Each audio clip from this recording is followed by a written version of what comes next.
देहाती बहू के नुस्खे। एक दिन शुक्ला जी और उनकी पत्नी सुमन छत पर बैठकर सुबह की चाय का आनंद ले रहे होते हैं कि तभी शुक्ला जी के बड़े भाई का फोन आता है। राम राम भाई साहब, कैसे हैं आप? राम राम छोटे, मैं तो बिल्कुल ठीक हूँ। तू बता, कैसा चल रहा है सब? जी भाई साहब, यहाँ सब ठीक है। आज इतनी सुबह सुबह कैसे याद किया?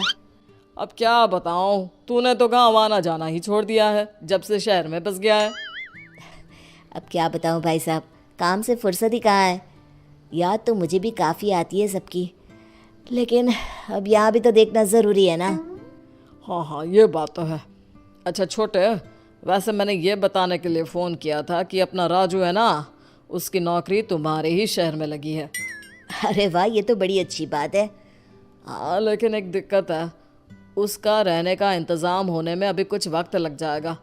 तो तब तक वो अपनी पत्नी शीतल के साथ तेरे यहाँ रुक जाएगा, अगर तुझे कोई परेशानी ना हो तो। शुक्ला जी ये बात सुनकर एक बार अपनी पत्नी की तरफ देखते हैं और बिना कुछ सोचे हाँ बोल देते हैं। अरे ये भी कोई पूछने वाली बात है, राजू मेरा भी तो बेटा है, भला मुझे कैसे दिक्कत होगी। आप उन्हें भेज दो, मैं यहाँ सब संभाल लूँगा। फ़ोन कट करते ही सुमन के सवालों की बौछार शुरू हो जाती है। क्या बात है शुक्ला जी, बड़ा हाँ हाँ किए जा रहे थे, ऐसी भी क्या बात हो गई? बात तो मैं बता दूं, लेकिन तुम चिल्लाना मत शुरू कर देना। शुक्ला जी सुमन को सारी बात बता देते हैं और बात सुनते ही सुमन का मुंह बन जाता है। वो गुस्से से अपने पति को घूरने लगती है।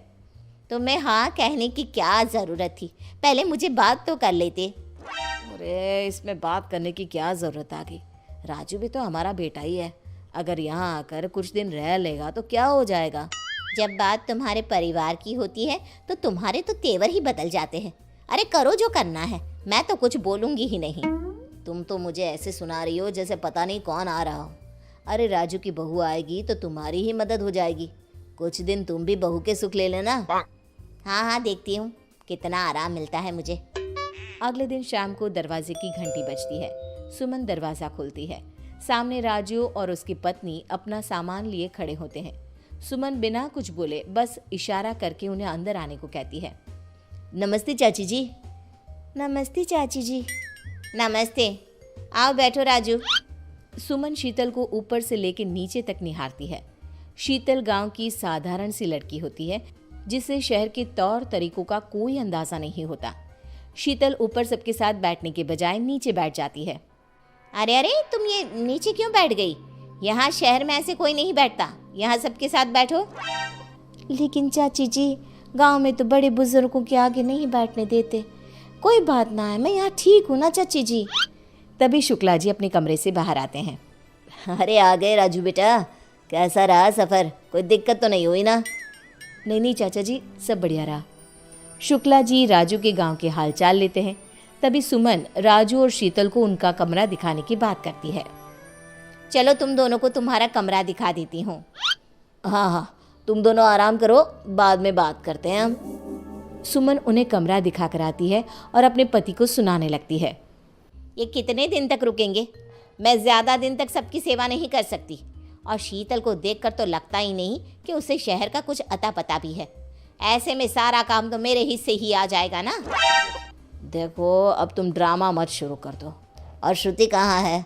थोड़ा उसे भी कामकाज करना सिखा दो। अब आपके रिश्तेदारों के लिए मैं अपनी बेटी को भी काम पे लगा दूँ? हाँ, तो क्या उसे सर पर चढ़ा कर रखोगी? सुमन बिना कुछ जवाब दिए अपने काम में लग जाती है।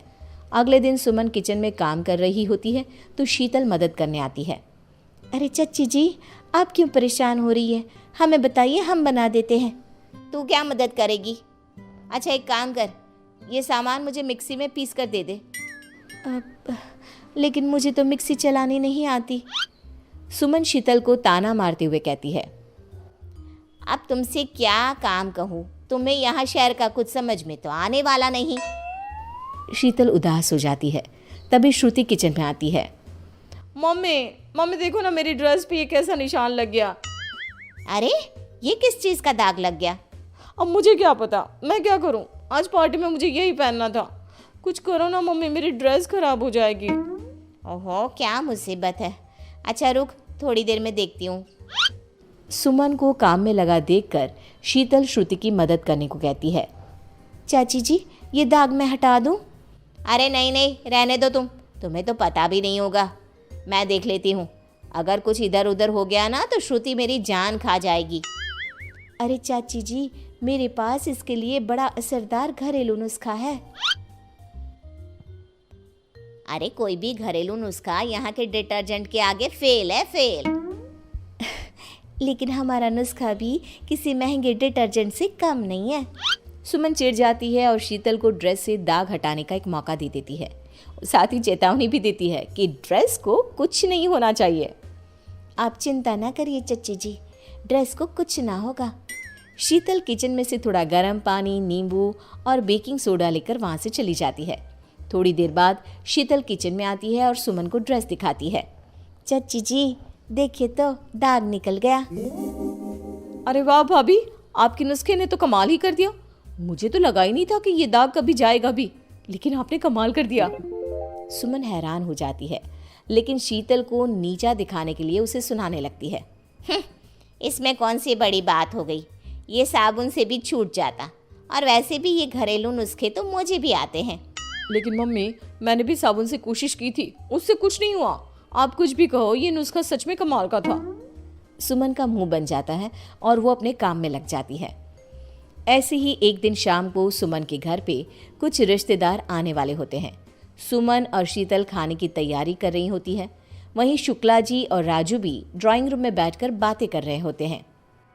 शीतल देखो, आज घर पे रिश्तेदार आने वाले हैं, तो कुछ भी ऐसा वैसा मत कर देना। ये शहर है और यहाँ के तौर तरीके बहुत अलग होते हैं। अभी तुम्हें समय लगेगा सब सीखने में। शीतल चुपचाप सब सुनती है। तभी सुमन जोर से चिल्लाती है, हे भगवान, ये क्या हो गया मुझसे? इस सब्जी में तो बहुत नमक पड़ गया। अब तो ये सारा खाना बर्बाद हो जाएगा।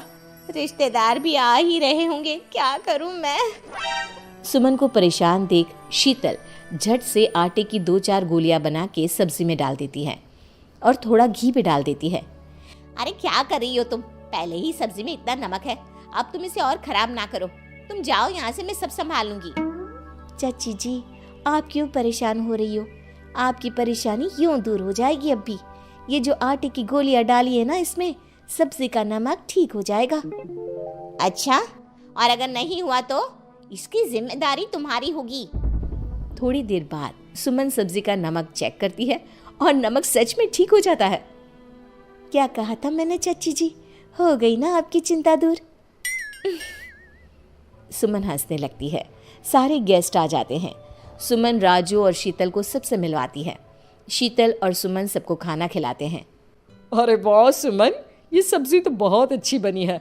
बहू ने बनाई है क्या? नहीं नहीं, ये तो चाची जी ने बनाई है। हाँ, बनाई तो मैंने ही है, लेकिन इसे खराब होने से शीतल के नुस्खे ने बचा लिया। क्या मतलब? सुमन सबको सारी बात बताती है और शीतल ने कैसे झट से सब ठीक कर दिया ये भी बताती है। सब शीतल की तारीफ करने लगते हैं।